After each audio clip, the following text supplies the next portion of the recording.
Each week, the Bible as Literature podcast brings you in-depth discussion of the biblical text in a format short enough for your morning commute, but long enough to be substantive, posing difficult questions meant to keep you engaged. If you value this work, please consider donating as little as 25 cents per episode. That's just $1 per month. To learn more, please visit patreon.com/Bible. That's patreon.com/Bible. Thank you. Hi, this is Father Marc Boulos with the Bible as Literature podcast. Imagine the following. A teacher walks into class to announce the final exam.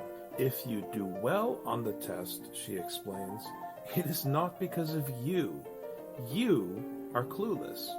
If you happen to do well, it is because I am an awesome teacher. So please, do not expect a good grade. Just be thankful that I let you attend class in the first place. She continues, if you do poorly on the test, please be advised it is your fault. I am an awesome teacher. As such, you have absolutely no excuse for your failure. Finally, she concludes, if you do very well, I may still decide to fail you. You better believe me, and you had better not mess with me, because, once again, for a fact, I am an awesome teacher, and I have said so. It should be noted that the results of this test will determine whether or not you graduate.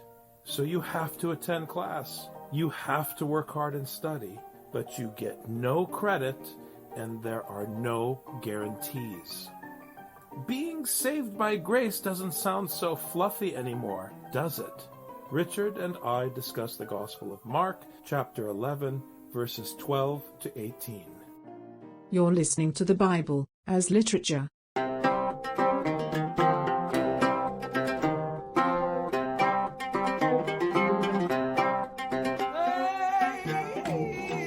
Hi, this is Father Marc Boulos. And this is Dr. Richard Benton. And you are listening to episode 184 of the Bible as Literature podcast. We mentioned in a previous episode that the name Bethpage referred to unripened figs. And names, of course, in Scripture have metaphoric value, they have functional value.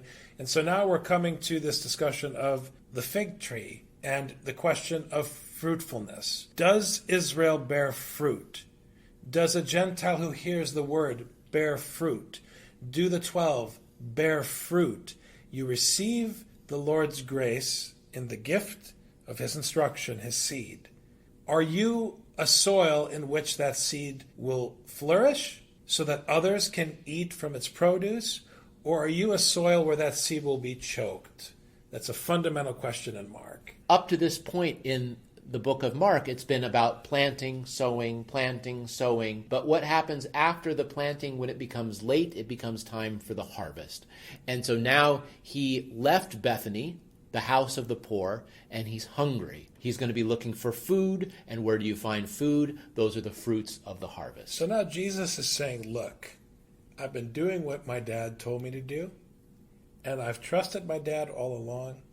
Now I'm going to go look for some food. Let's see if the figs are ready on the tree. This is the first time it said he was hungry. Back when he was in the wilderness and they were feeding 5,000 people, they were worried about the people being hungry. Jesus was not concerned himself about being hungry. But now that it's already late, now he's interested in getting a bite to eat. It's late as in the hour is at hand late. That's the trick with the language. Now, Jesus trusts the Father. We'll see whether he can have a bite to eat and see if that has any bearing on whether or not he continues to trust the Father. Seeing at a distance a fig tree in leaf, he went to see if perhaps he would find anything on it. And when he came to it, he found nothing but leaves, for it was not the season for figs. So, he trusts God. He trusts that the seed will produce fruit. But now he's going to go see, has that actually come to pass? And when he gets to the tree, even though it's late, there's nothing but leaves. And by late, we mean in Scripture always too late. Now, do you think that if Jesus trusted his Father's instruction and sowed the seed, and then a tree sprouted up in your community, and that tree didn't bear fruit, whose fault is it? But we didn't have enough time yet. Do you really think that the seed which does what the seed does is to blame for the fact that the tree that grew on your soil didn't produce figs? No, you're going to say, Father Mark, that's not fair. And I'm going to say, fair doesn't factor into grace. We'll see what Jesus thinks, if that's fair or not. You say, Father Mark, that's not fair because you still are in a business negotiation with God. You still haven't accepted that the one who sows the seed and who causes it to grow gets all the credit if it succeeds, and you get all the blame if it fails, and you get no credit if it succeeds. This is why people get frustrated with the parable of the sower. They want to claim somehow that you can make the soil ready and prepared. No, you can't. You are at the mercy of the shepherd. If you are still asking whether or not Jesus' treatment of the fig tree is fair or just, it's because you have not identified yourself with the function of the child and the function of the blind man in Mark. This is the point. You still want power. If you still insist upon a dichotomy between grace and works, it's because you still want power. You still are like the rich man who approaches Jesus with a checklist. You have to accept the contradiction that you have no control over whether or not the seed will bear fruit, but you will be held accountable if there's no fruit. Fig leaves in Genesis are used to cover up one's sin. And one's sin is that one does not produce fruit when it is time to produce fruit. He said to it, "May no one ever eat fruit from you again." And his disciples were listening. They should be. I'm happy they're finally listening. We're in chapter 11, but at least they're listening. Then they came to Jerusalem. Notice, not only were they listening, Richard, but they didn't say anything. Then they came to Jerusalem, and he entered the temple and began to drive out those who were buying and selling in the temple, and overturned the tables of the money changers and the seats of those who were selling doves, and he would not permit anyone to carry merchandise through the temple. Now, every time I've ever heard someone talk about this, they try to explain how sometimes even Jesus gets angry. With all due respect, this is not some kind of an anomaly in the text.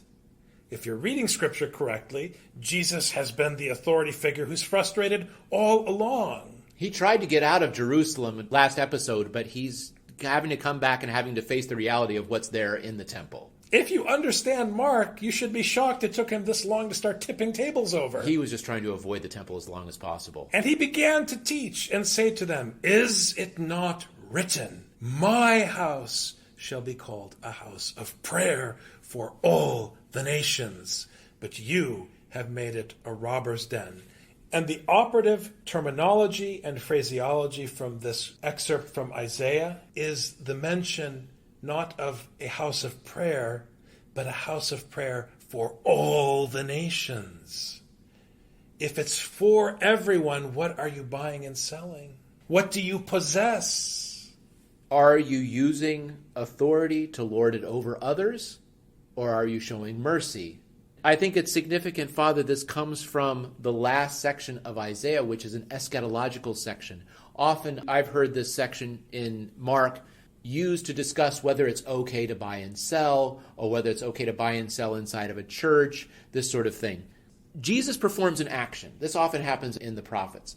The prophet performs an action, but then there's a word that interprets that action so that you understand what it means in the context of Torah. He didn't just go in to smash tables of money changers. He is making a point. And the point is the point that Isaiah was trying to make, which is eschatological. Isaiah 56 is the beginning of what scholars have called third Isaiah, which is talking about after Cyrus has taken over the Babylonian Empire for the Persian Empire and a new age is dawning. This is what Jesus is doing. He's not just destroying it. He's saying that in order for it to be that eschatological house of prayer for all nations, it has to be leveled in order to be built with God's hand, not with a human hand.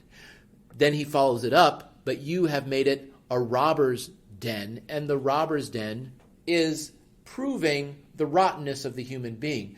In Hosea, the Lord has to destroy Samaria, take people out of Samaria, and put them into exile and level the entire area in order to make a point for the next generation. Jesus is not trying to fix the temple. Jesus is foreshadowing the destruction of the temple. In Jeremiah 7, which is where the second piece of this quote comes from, this puzzle that Mark is putting together for you, explaining the prophets in the preaching of Jesus. In Jeremiah chapter 7, that's where we hear this beautiful warning that is to be announced to everyone who passes through the gates of the city. Do not call this the temple of the Lord. These things you see around you, inside the gates, do not say this is the temple of the Lord, this is the temple of the Lord. Don't do it. Because the temple of the Lord is where the word is preached and where people gather together with all of the nations to hear the Messiah preach the word. That's the true temple. It's not a temple made with stone. So, as you said, it's not that he's purging the temple. He is rejecting it. He's saying, this is not my temple. This is a house of robbers. What does Jeremiah promise? That if you take care of the poor and the widow, and you don't kill people in this place, you don't shed blood in this place, then I will let you dwell there. But that's a play on words, because the only thing that's going to cause you to take care of the poor and the widow and the orphan and to not shed blood and so forth is to follow the Torah. And once you follow the Torah, then you're in the temple. You're in the land flowing with milk and honey, wherever you are, as we hear in the story of Joshua. And it was so significant that in a recent episode we talked about how Jesus is the son of David without a throne. Now here's the place where the son of David should take his throne in Jerusalem, and he foreshadows its destruction. And that's why verse 18 makes complete sense. It doesn't just make sense because the chief priests and the scribes are going to be upset about the fact that he turned over the tables. He's not turning over the table of them changing money. He's turning over the whole table. He's just upending the whole system.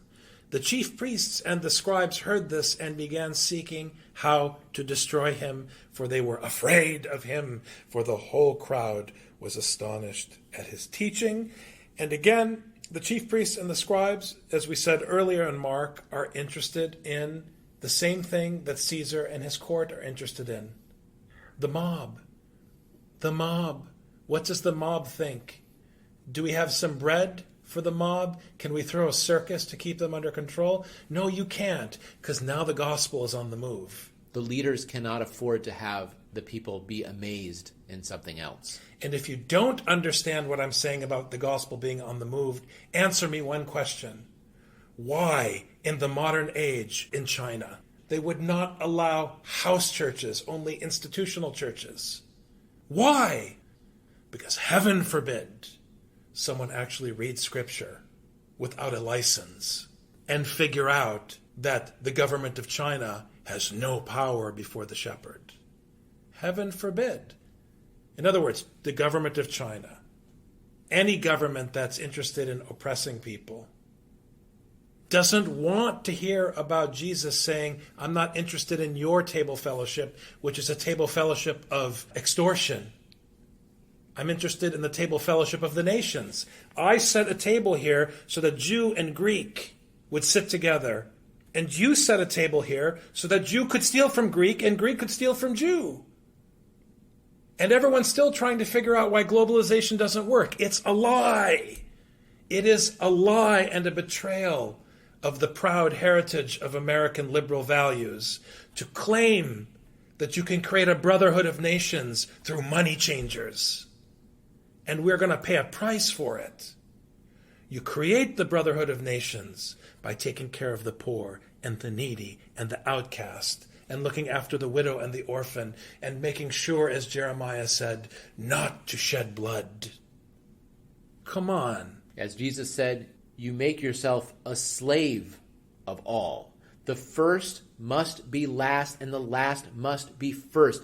Jesus is presenting what it is to be king. Now, when he said before that as the king, he doesn't have authority to lord it over people, well, maybe one might think that this contradicts what he said. He's not lording it over people.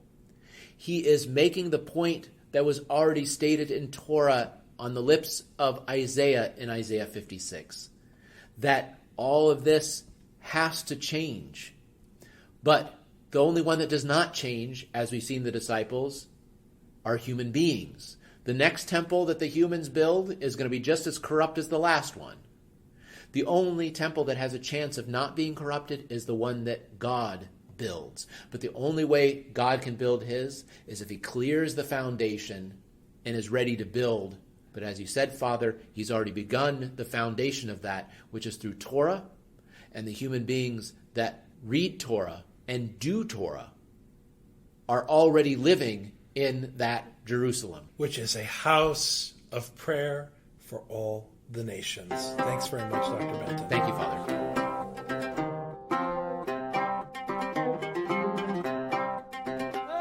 You've just heard the Bible as literature. Thanks for listening. The Bible as Literature is a production of the Ephesus School Network.